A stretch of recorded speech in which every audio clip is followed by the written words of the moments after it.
Il était une fois un jeune homme qui, plus que tout, aimait chanter, danser, mais aussi se travestir.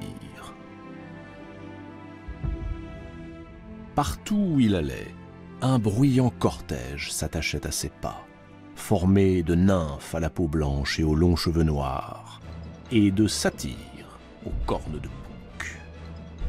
Le jeune homme ouvrait la marche, armé d'un bâton entouré de lierre, surmonté d'une pomme de pin, le thyrse. Vers le ciel montait la rumeur tonitruante des rhombes, ces instruments à vent à la sonorité rugissante comparée à celle du tonnerre et aux cris des dieux. Tout ce monde allait le long des routes, suscitant l'étonnement, mais aussi la crainte. Jeune homme déjà, il ne ressemblait pas à ceux de son âge. On disait de lui qu'il n'avait pas les mêmes mœurs que les gens bien. Les siennes étaient légères, dissolues, et plus d'une fois, on l'avait vu gisant sur le chemin, ivre de vin, après une trop longue nuit d'amour. Non, décidément, ce jeune homme était très différent. Aux yeux de tous, il était l'autre, un vagabond, un marginal. Et pourtant, c'était bel et bien un dieu. Son nom est Dionysos. On le surnomme aussi le bruyant ou le rugissant à cause de l'effroyable vacarme qui accompagna sa naissance. Sa naissance. Elle est encore dans tous les esprits.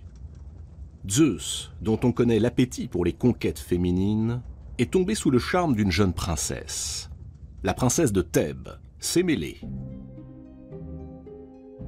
Pour obtenir ses faveurs, Zeus a pris l'apparence d'un mortel. Cette apparence est la seule qui rend la vue des dieux supportable aux humains. Si par malheur, il venait à enfreindre cette règle, les conséquences seraient terribles. C'est ainsi que, sous les traits d'un homme ordinaire, Zeus vit le parfait amour avec Sémélé. Le problème, c'est que Zeus est marié. Son épouse, Héra, est non seulement la reine du ciel et de l'Olympe, mais aussi la déesse protectrice du mariage.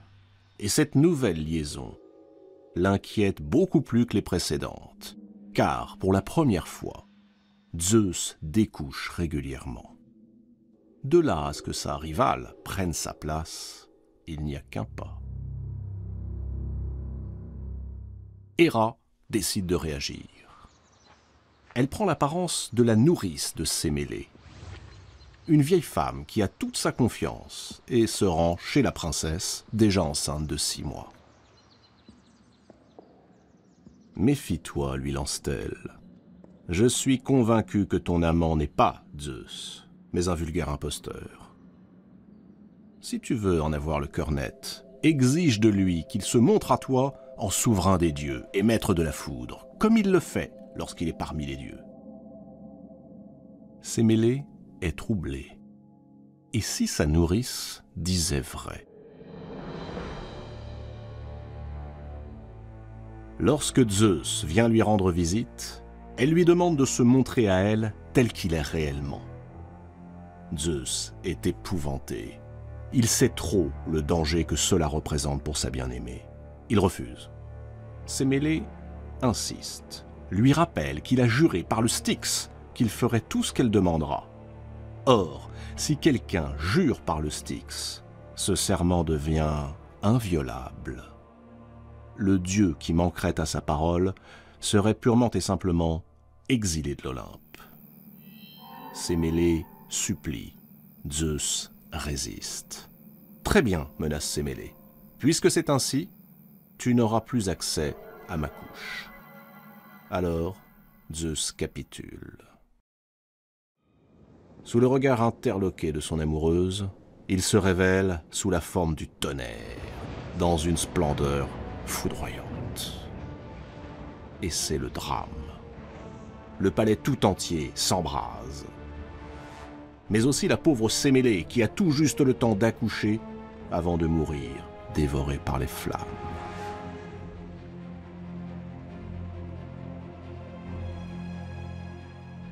Miraculeusement, le feu a épargné l'enfant que Zeus récupère. Mais que faire de ce petit être fragile né avant terme? Hermès, le dieu messager, qui est aussi le fils de Zeus, vient à son secours. Il entr'ouvre la cuisse du roi de l'Olympe et y glisse le bébé. Zeus, le père, devient mère.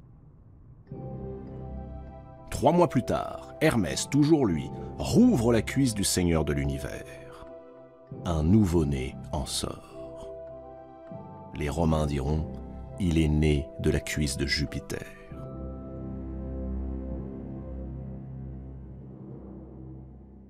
Dionysos est ainsi né 2 fois, du ventre de Sémélé et de la cuisse de Zeus.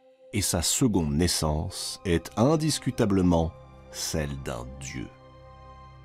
Sans tarder, son père le confie à Ino, la sœur de Sémélé, en espérant qu'il grandira en sécurité auprès d'elle. Il lui prescrit de revêtir l'enfant de vêtements féminins pour que Héra ne le reconnaisse pas. Malheureusement, Héra veille. Si Zeus s'imagine s'en tirer à si bon compte, il se trompe.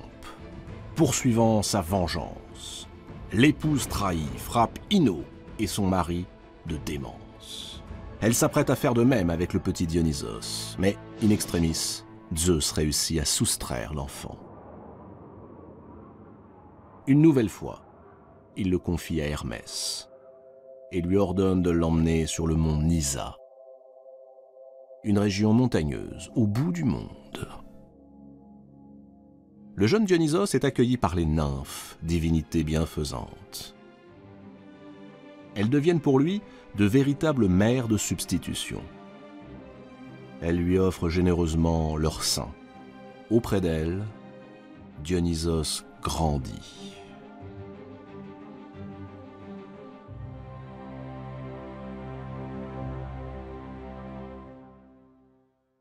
Dionysos sait déjà que le chemin qui l'attend pour être accepté par les dieux sera long et fastidieux. Il devient le dieu errant. Un beau matin, Dionysos fait la découverte qui transformera la vie des mortels. Ce jour-là, le jeune dieu voit un serpent mordre dans une grappe de raisin. À son tour, il saisit la grappe, la presse entre ses doigts, observe avec étonnement le liquide qui s'écoule. L'idée de la culture de la vigne et l'art d'en tirer du vin viennent de germer dans la tête de Dionysos. Il décide alors de parcourir le monde pour l'enseigner aux hommes.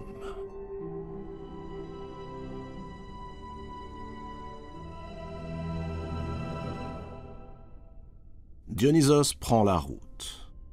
Il est accompagné d'un cortège bruyant et hors du commun. Des femmes échevelées, à demi nues, que l'on appelle les Ménades.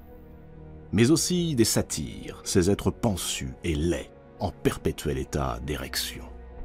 Parmi eux, Silène, le précepteur de Dionysos. Étonnant personnage que ce Silène. La plupart du temps, il est ivre-mort. Mais il possède, dit-on, une immense sagesse. Le cortège s'élance vers les villes et les villages. Il entre en Syrie. Après la Syrie, c'est l'Égypte, où il est reçu avec bienveillance par le roi Protée, à qui il transmet la découverte de la vigne. Ensuite, il prend la direction de la Thrace. En Thrace, l'accueil est nettement moins chaleureux. Sur cette terre règne le roi Lycurgue.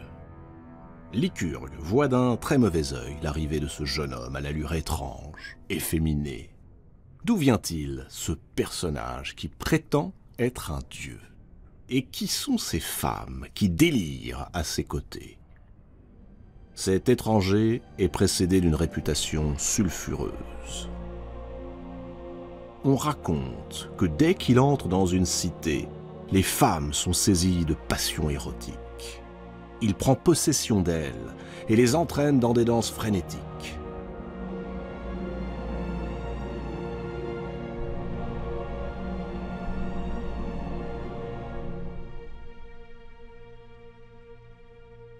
Tout ceci inquiète le roi au plus haut point.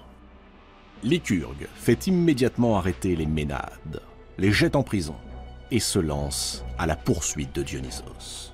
Affolé, le jeune dieu prend ses jambes à son cou. Parvenu au bord de l'océan, poursuivi, il n'a d'autre choix que de se jeter à l'eau. Dionysos va mourir noyé, disparaître à jamais. Heureusement, Thétis, la déesse de la mer, est là. Thétis l'apaise, le réconforte et le cache dans les profondeurs marines. Dionysos est humilié. Jamais personne ne l'avait traité de la sorte. Il en a perdu jusqu'au courage de retourner affronter Lycurgue.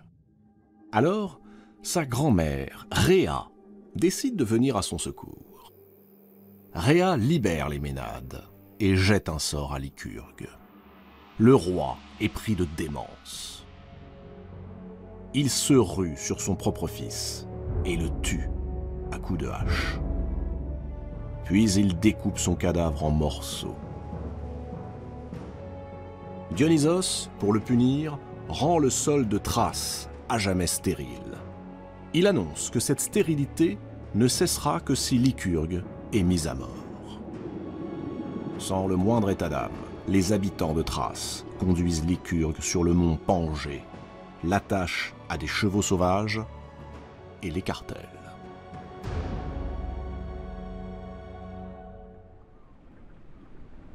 À présent, le jeune Dionysos peut reprendre son périple. Il repart pour le sud, et le voilà en Inde. Zeus l'a chargé d'une mission. Sur son ordre, il doit anéantir la population qui s'est montrée impie à l'égard des dieux en leur préférant des divinités nouvelles, à tête d'éléphant ou aux multiples bras. Châtier ceux qui ne respectent pas les dieux, c'est à cette seule condition, lui a dit son père, qu'il accédera à l'Olympe. Dionysos s'exécute. Mais il n'a pas besoin de livrer bataille. Les habitants sont déjà sous son charme.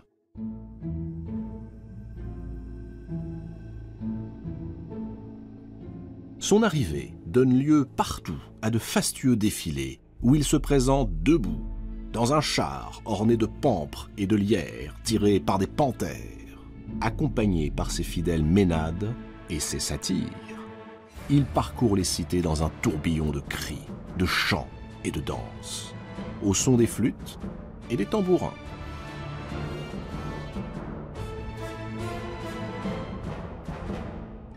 Sa victoire est totale.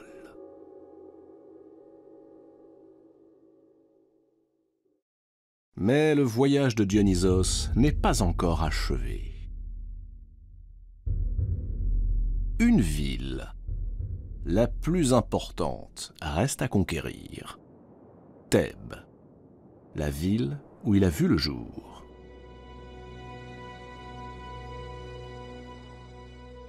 La tâche qui l'attend paraît bien compliquée. Il sait qu'il sera vu à la fois comme l'étranger et l'autochtone, le même et l'autre.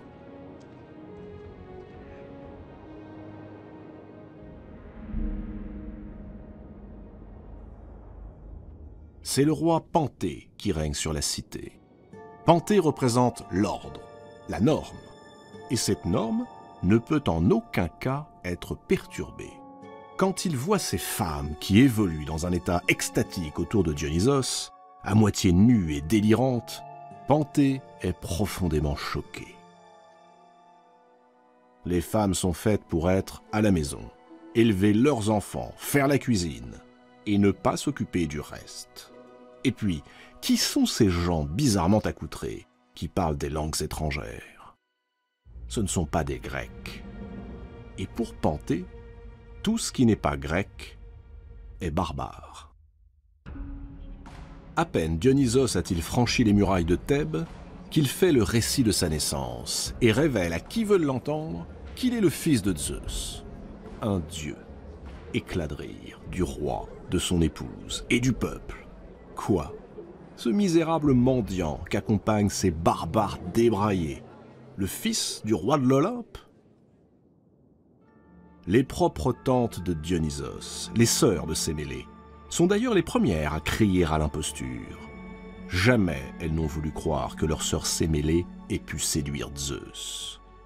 Au contraire, elles ont fait courir le bruit que Sémélé, pour ne pas révéler le nom de celui qui l'avait mise enceinte, avait prétendu être aimé de Zeus, et que ce dernier l'avait foudroyé pour la punir de cette vantardise. On chasse de Thèbes le malheureux Dionysos comme un lépreux, à coups de pierre et de flèches. Il court se réfugier dans les bois du mont Cithéron, qui domine Thèbes. Là, il s'assit sur un rocher et enfouit sa tête entre ses mains. Il n'y a qu'au-delà des mers, en Orient, ailleurs, qu'on l'a adoré et considéré comme un dieu. Pourquoi Thèbes, la cité de sa mère, refuse-t-elle de l'accueillir?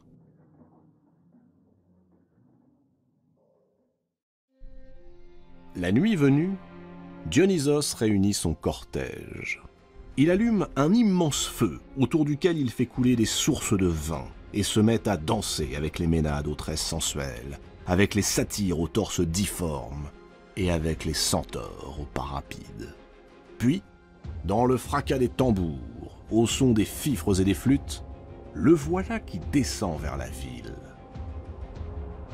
Dionysos commence par frapper de folie ses tantes, puis l'épouse de Panthée et toutes les femmes de Thèbes. Incapables de se maîtriser, elles quittent leur maison à moitié nues, délaissent leurs enfants et leurs maris. Dans l'extase, la démence et le délire, elles se mettent à adorer le nouveau dieu, Dionysos. Dionysos les applaudit, puis il leur commande de rejoindre les Ménades sur le mont Cithéron. Là-bas, ensemble, elles pourront s'adonner sans retenue à des plaisirs orgiaques et des libations.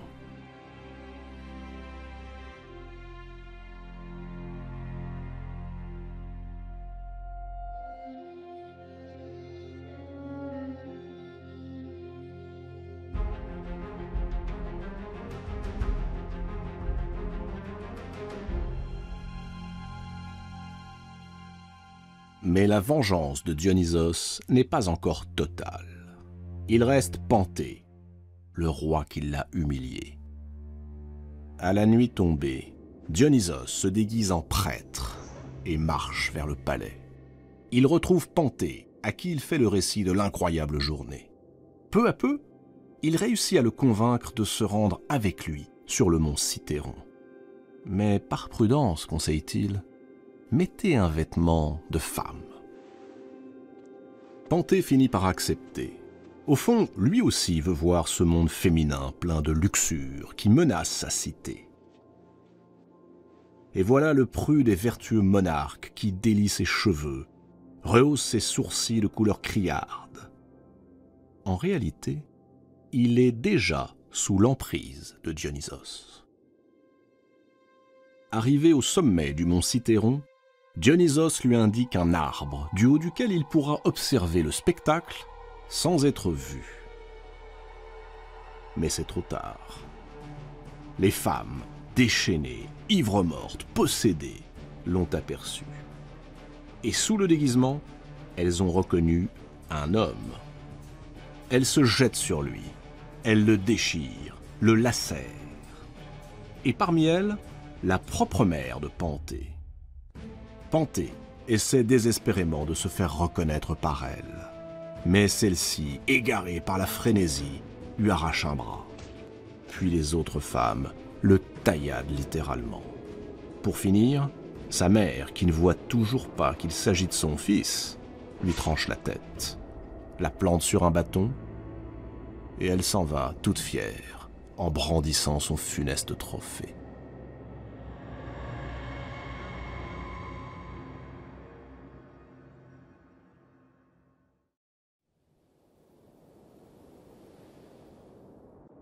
Quand les femmes de Thèbes recouvrent leurs esprits et reviennent dans leur cité, Dionysos les attend. Il s'avance et il leur parle ainsi. « Peuple de Thèbes, je suis le plus grand défi jamais lancé à la face de l'humanité. Tu t'es laissé prendre au piège des habitudes, comme tous les mortels. Tu révères l'ordre et la rigueur, qui sont certes indispensables pour vivre en paix au sein de la cité.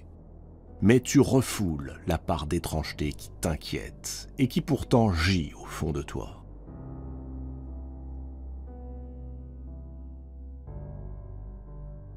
Moi, je suis l'autre, l'étranger, le différent. Et je suis venu te révéler cette part obscure qui est en toi.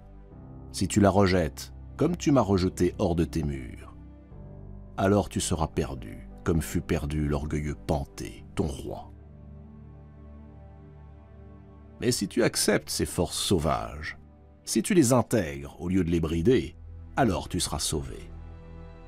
Mon père, le tout-puissant Zeus, m'envoie t'apprendre que la véritable folie n'est pas celle qu'on croit. Ce qui est folie, c'est de vouloir une cité parfaitement vertueuse, parfaitement rationnelle. Seuls les dieux touchent à la perfection. Vous autres, mortels, gardez-vous de ces deux excès. N'admettre que la raison, n'exclure que la raison. Faites bon accueil à la raison, mais acceptez aussi la part d'imprévu, d'inattendu, qui de prime abord vous dérange. C'est à cette condition que vous serez libre. Après que toute la Grèce eut reconnu sa divinité, Dionysos poursuivit son voyage dans les îles, répandant partout où il passait, tantôt la joie et tantôt la terreur.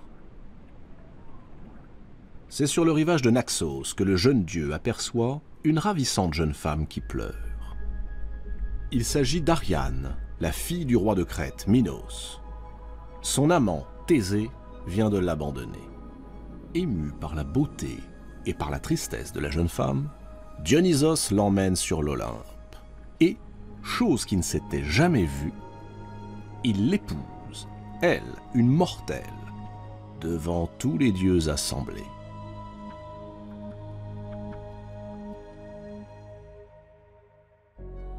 La puissance du fils de Zeus est désormais reconnue par tous. Dionysos a achevé son rôle sur Terre.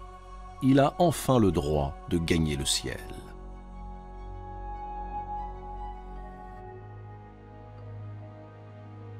Dionysos, le bâtard de Thèbes, l'étranger dans la ville, a dû batailler dur pour imposer sa divinité. Bientôt, le culte de Dionysos s'implante officiellement dans le monde grec. Au printemps et à l'automne, les cités organisent de grandes réjouissances populaires. Elles donnent naissance à une forme essentielle de l'art grec, le théâtre. Peu à peu, les poèmes prennent la forme de pièces que l'on joue dans des lieux consacrés aux dieux. Ce sont les fameux théâtres antiques. On déclame des vers qui racontent la vie de Dionysos et ses exploits, ou ceux des autres grands héros de la mythologie. On se travestit, on porte des masques, on danse, on boit. Lors de rituels clandestins, les adeptes de Dionysos, voulant se confondre avec lui, consomment la chair d'un animal sacrifié, le corps du dieu, et boivent une coupe de vin, le sang du dieu.